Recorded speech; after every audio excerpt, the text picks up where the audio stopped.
کہتے ہیں کہ پہلے وہ انسان اتنا زیادہ ترقی نہیں کیا کرتا تھا کہ وہ پوری طرح اسلام کو سمجھ سکے، اس لیے پہلے جو مذہب آئے تھے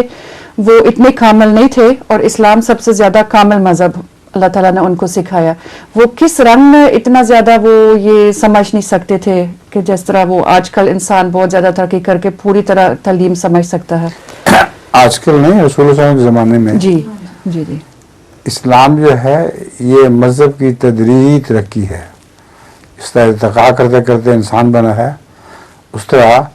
مذہب میں ارتقاء پایا جاتا ہے۔ پہلے آسان مذہب تھے اور تھوڑے احکام تھے ان کے اندر،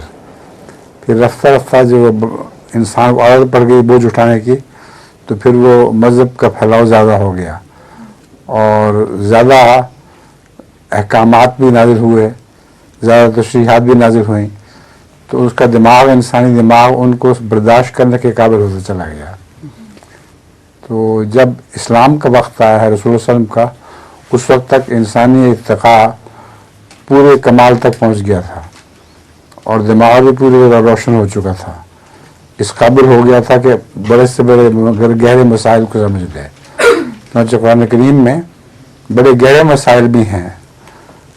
لفظی طور پر بھی صاف سمجھ آ جاتا ہے، لیکن غور کرنے سے بہت گہرے مسائل بھی ہیں اس میں۔ تو اس وقت ارتقاء کے نتیجے میں، ترقی کی وجہ سے وہ صاف سمجھ آنے لگ گیا، صاف تو نہیں مگر محنت کرنے سے سمجھ آنے لگ گیا۔